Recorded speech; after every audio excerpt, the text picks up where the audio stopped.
Imagine strolling through a spring meadow and noticing a splash of yellow underfoot. Most of us instinctively reach for a trowel or herbicide. After all, these bright flowers spoil the manicured look of a lawn. But what if I told you that those so-called weeds are actually nutritional powerhouses, revered in herbal medicine and essential for pollinators? The very idea of a weed isn't a botanical category at all. It's a label we attach to any plant growing where we don't want it. That means the plants we love to vilify are only weeds because we decided to call them that. Throughout this video, we'll unravel a story of misperception, exploring why certain plants were never weeds to begin with, and how our choices shaped their fate. You might never look at your lawn the same way again. The idea of weed is slippery. There is no taxonomic group called weeds. The label has more to do with human preference than biology. A weed is simply a plant out of place, so weeds mirror our values rather than representing a class in nature. Humans have grown crops for at least 12,000 years, yet the concept of a weed is much more recent. In the early days of farming, everything that sprouted was either useful or tolerated. There was no notion that a plant was inherently undesirable. The English word weed evolved in the Middle Ages from the Old English wed, originally referring to specific plants like woad used for dyeing. Over time, it expanded to mean any plant growing where people didn't want it. This semantic drift underscores how the weed concept is cultural rather than botanical. In medieval herbals, the line between useful herb and weed was blurred. It wasn't until the rise of monoculture agriculture and the perfect lawn that a weed came to mean any plant growing outside of our chosen crop or turf grass. This shift has profound consequences. When we look at a plant and decide it's a weed, we often ignore its ecological role. Modern dictionaries describe weeds as aggressive, fast-growing, and undesirable. Yet those very traits, rapid growth, resilience, and opportunism, are adaptations that help plants survive disturbances caused by humans. Many of our so-called weeds are early colonizers that stabilize soil, provide food for pollinators, and signal soil conditions to farmers. They flourish in compacted, nutrient-poor ground and thus become our unintentional partners in regeneration. Ironically, some of the earliest domesticated plants were once weeds. Quinoa, amaranth, and buckwheat were all volunteers in ancient fields before humans began cultivating them deliberately. Historically, weeds were associated with disorder and moral decay, and modern landscaping ideals amplified this bias, turning edible and medicinal plants into targets. The Bible includes parables about weeds choking the sower's wheat, and Shakespeare used weedy metaphors to describe vice and disorder. In the industrial era, urban reformers blamed weeds in vacant lots for harboring disease and crime, linking plant control to social order. This moral overlay persists today. A weed in a lawn becomes a symbol of neglect. Our weed phobia is thus more about social norms than science. Many weeds co-evolved with our fields and thrive in disturbed soils. Change the plant, place, or perception, and a weed becomes a valuable crop. Weeds can also act as living soil tests. Gardeners use them as indicators. Purslane and chickweed flourish in rich, well-watered soil. Plantain and dandelion signal compaction. Lambsquarters and nettle suggest fertility. Observing which species colonize a plot can help farmers diagnose nutrient imbalances and adjust their management without expensive tests. Weeds protect bare soil from erosion, retain moisture, and host beneficial insects. There is also a global dimension to the weed story. With the rise of global trade, weed seeds hitchhike across oceans in cargo holds and packaging materials. They sprout in cracks of city sidewalks and between railway tracks, reminding us that ecosystems are porous. Climate change is altering the range of many species. Some weeds are moving northward, following warmth and rainfall, while others retreat. Understanding this mobility helps us distinguish between harmful invaders and opportunistic natives adapting to a changing world. Let's begin our investigation with that bright flower in your lawn. The common dandelion, Taraxacum officinale, belongs to the daisy family and was originally valued as a forage plant. Indigenous healers and European settlers used its leaves as spring greens, its flowers for wine and jelly, and its roots as a coffee substitute. Modern research confirms that nearly every part of the plant is edible. Tender leaves can be eaten raw or cooked, the flowers used for drinks or jelly, and the taproot roasted into a coffee-like beverage. Dandelions even appear in folklore as symbols of hope and healing. Dandelions produce thousands of parachute-like seeds that ride the wind and have deep taproots that aerate and enrich compacted soil. Early in spring, they provide nectar to bees and butterflies. Their leaves are rich in vitamins A, C, and K, and minerals like calcium and iron, and the roots contain inulin, a soluble fiber. Despite these benefits, suburban lawns treat them as pests because their bright flowers disrupt uniform turf.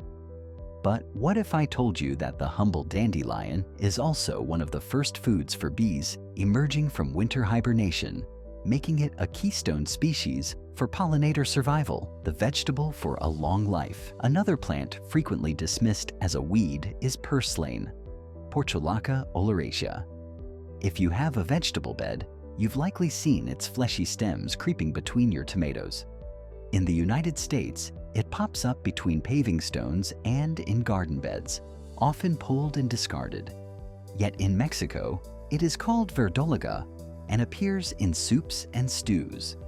In Greek and Turkish cuisines, it is tossed into salads and pies. And in Chinese folklore, it is revered as a vegetable for long life.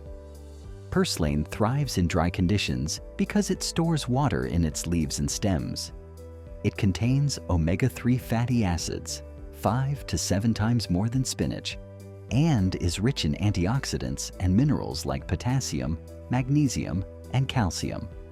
Many gardeners dismiss it as a weed due to its sprawling habit, yet its shallow roots make it easy to pull, and its presence can improve soil. If a weed can contain more omega-3s than spinach, what does that say about our prejudices and the foods we choose? Lambsquarters, Chenopodium album, sometimes called goosefoot for its leaf shape, emerges en masse in disturbed soils. Farmers often view it as a pest because each plant produces tens of thousands of seeds, around 75,000 in one season. Its powdery leaves and resilient stems allow it to grow vigorously in nutrient-rich gardens and poor soils alike. But to foragers, lambsquarters is a gourmet green. Its leaves taste like mild spinach with a slight earthy undertone. Before spinach became widely available, lambsquarters was a valued leafy green. It contains vitamins A and C and minerals like calcium, iron, and protein in greater amounts than cabbage or spinach. Its deep roots bring nutrients to the surface, and its seeds feed birds. Despite these benefits, farmers often eradicate lambsquarters because it self-seeds aggressively. What if our weed turned out to be a free crop, already adapted to our climate and ready to nourish us with vitamins and minerals? Violets and our obsession with lawns. The common blue violet spreads via underground rhizomes and exploding seed pods, thriving in shady lawns. It partners with ants that carry its protein-rich seeds to their nests and effectively plant them. Violet leaves and flowers are edible, and the plant supports fritillary butterfly caterpillars. Still, homeowners spray violets because they disrupt the uniform look of lawns. Could the secret to a healthier ecosystem lie in the very plants we try so hard to eradicate the violets that feed ants and butterflies? Stinging nettle has been used by indigenous peoples for food, medicine, and fiber. Cooking or drying removes its sting and reveals an earthy, nutritious leaf. Nettles provide fiber for digestion and contain calcium, manganese, lutein, and zeaxanthin. They also support butterflies and have been used to make rope and cloth. Other common weeds are equally valuable. Chickweed is rich in vitamins A and C and protects soil, while plantain leaves and seeds are nutritious and have medicinal uses. These plants all thrive in human-disturbed habitats and offer food, medicine, and ecological services. If so many weeds are actually allies providing fiber, calcium, and even rope, is it time to rethink our relationship with the natural world? Before we move to the turning point, consider the ingenuity of these plants. Dandelions ride the wind with parachute seeds, while purslane sprawls along the ground and roots from every node. Lambsquarters produces thousands of tiny seeds that can lie dormant for decades. Violets recruit ants to carry their seeds underground. Nettles arm themselves with hypodermic hairs filled with histamine. Chickweed hugs the soil, forming a living mulch, and plantain sends down fibrous roots to loosen compacted earth. Each strategy is a response to the habitats we create: plowed fields, compacted lawns, and urban cracks. When we call them weeds, we overlook their evolutionary brilliance and the lessons they teach about resilience. By now, you may sense that the term weed says more about us than about any plant. Botanically, there is no such category. A weed is defined simply as a plant growing where humans don't want it. A plant considered a weed in one context may be cultivated and cherished in another. This means our decision to label a plant as a weed is based on perception, not intrinsic qualities. Weed ecologists encapsulate this with the 3 Ps: plant, place, and perception. Change the place or the perception, and the same plant goes from villain to hero. Clover, lambsquarters, and violets may be weeds in lawns, but are valuable in gardens and kitchens. This realization is the turning point. The story of weeds isn't about invasive villains invading our gardens. It's about human choices and values. Understanding weeds requires a shift from warfare to ecology. Many weeds have co-evolved with our crops, learning to germinate when we plow and to mimic the growth habits of our cereals. Some of these species have been domesticated. Quinoa, formerly a weedy Chenopodium relative, became a staple grain. Amaranth moved from field edge to table.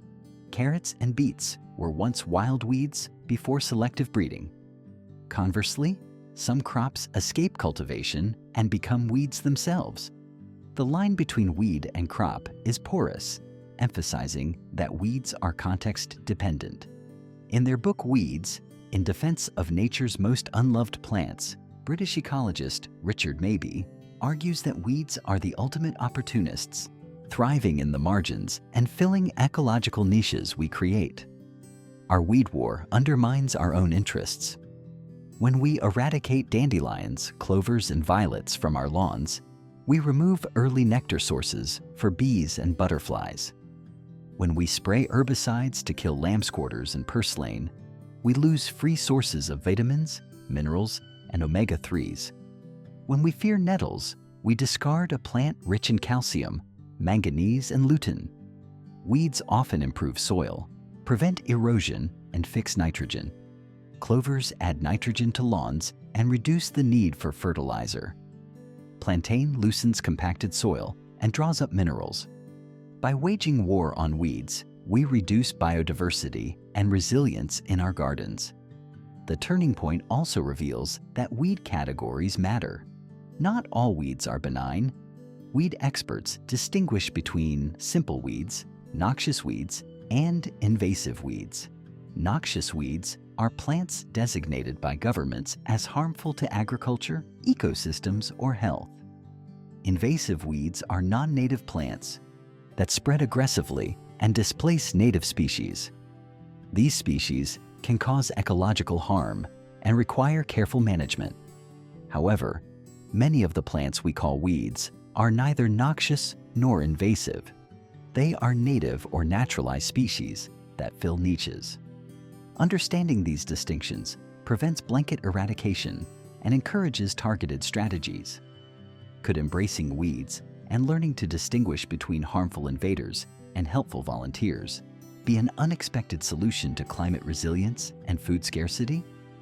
Imagine if we stopped calling these plants weeds and instead saw them as wild vegetables and soil allies. Harvesting dandelion leaves, nettles, and lambsquarters could diversify diets. Clovers, violets, and purslane could feed pollinators and improve soil.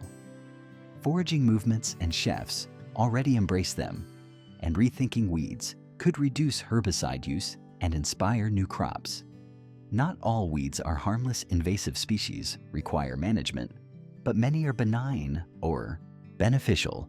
Integrated strategies that hand weed problem plants while allowing edible volunteers can create healthier gardens and reduce chemical use.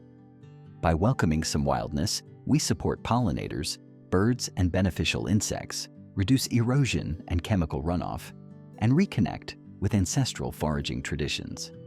In some cities, weed foraging has become a community activity. Foragers gather in parks to identify edible plants and share recipes, and restaurants highlight wild greens like nettles and purslane on their menus. There is a justice dimension too. Edible weeds grow freely in neglected neighborhoods and could provide nutrient-rich food to communities lacking access to fresh produce. Recognizing this abundance invites us to rethink food security and the value of the plants we overlook. Of course, caution is necessary when foraging. Some edible weeds like lambsquarters and purslane contain oxalic acid, which can interfere with mineral absorption when eaten in large quantities. Others may accumulate contaminants from polluted soils. Responsible foraging includes proper identification, moderation, and awareness of environmental quality. This knowledge empowers us to benefit from weeds without harm. Many weeds have been used medicinally for centuries. Plantain leaves soothe cuts and insect bites. Chickweed tea is a remedy for respiratory infections. Dandelion root supports liver function. Nettle infusions strengthen hair and nails.